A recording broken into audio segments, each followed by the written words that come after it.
শিক্ষকদের জন্য বড় সুখবর, যে প্রজ্ঞাপন জারি করল শিক্ষা মন্ত্রণালয়। MT news 24 desk. বেসরকারি শিক্ষক নিবন্ধন ও প্রত্যয়ন কর্তৃপক্ষের NTRCA সুপারিশে নিয়োগ পাওয়া ইন্ডেক্সধারী শিক্ষকদের শূন্য পদের বিপরীতে বদলির প্রজ্ঞাপন জারি করেছে শিক্ষা মন্ত্রণালয়। বদলি নীতিমালা অনুযায়ী একজন শিক্ষক কর্মজীবনে সর্বোচ্চ 2 বার এবং একজন শিক্ষিকা কর্মজীবনে সর্বোচ্চ 3 বার বদলির সুযোগ পাবেন।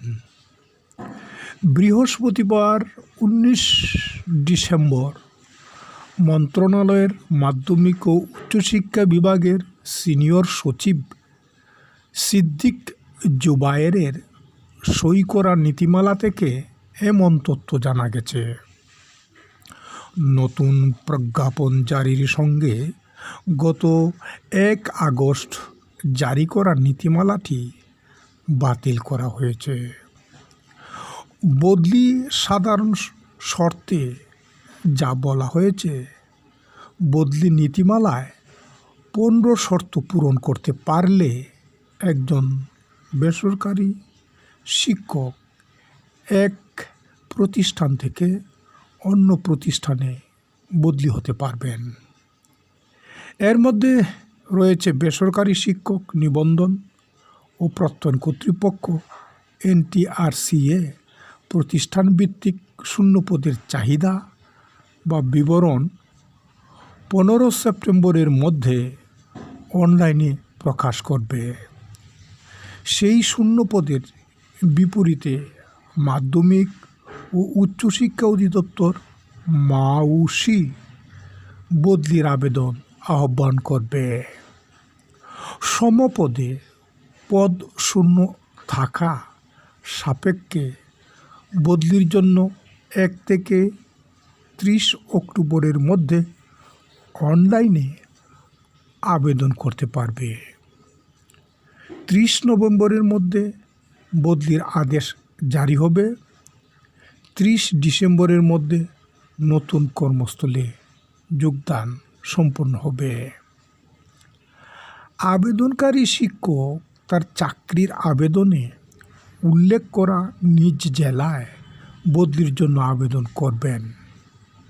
তবে নিজ জেলায় পদ শূন্য না থাকলে নিজ বিভাগের যে কোনো জেলায় বিদ্যমান শূন্য পদের বিপরীতে বদলির আবেদন করতে পারবে। বদলির আবেদনের জন্য চাকুরি 2 বছর পূর্ণ হতে হবে। বদলি হয়ে নতুন কর্মস্থলে যোগদানের পর ন্যূনতম 2 বছর কর্মে নিয়োজিত থাকার পর পরবর্তী বদলির জন্য আবেদন করতে পারবেন। একজন শিক্ষক কর্মজীবনে সর্বোচ্চ 2 বার বদলি হওয়ার সুযোগ পাবেন।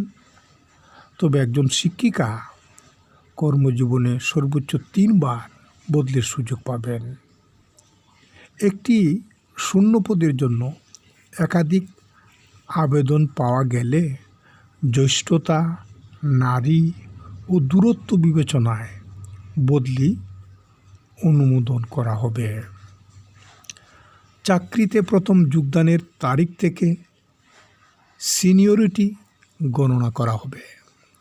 একটি পদের জন্য প্রতিযোগী সব আবেদনকারী কর্মস্থল একই উপজেলায় হলে তাদের কর্মস্থল উপজেলার কেন্দ্র হতে কাঙ্ক্ষিত উপজেলার কেন্দ্রের দূরত্ব গণনা করে সবার জন্য প্রযোজ্য করতে হবে।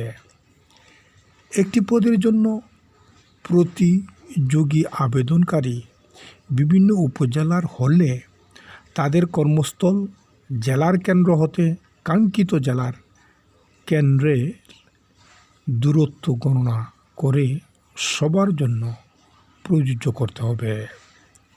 ইচ্ছাকৃত ভুল প্রমাণিত হলে শাস্তি আরোপ করা হবে। এরকম ভিডিও পেতে আমাদের চ্যানেলটি সাবস্ক্রাইব করে আমাদের পাশেই থাকুন। ধন্যবাদ সবাইকে।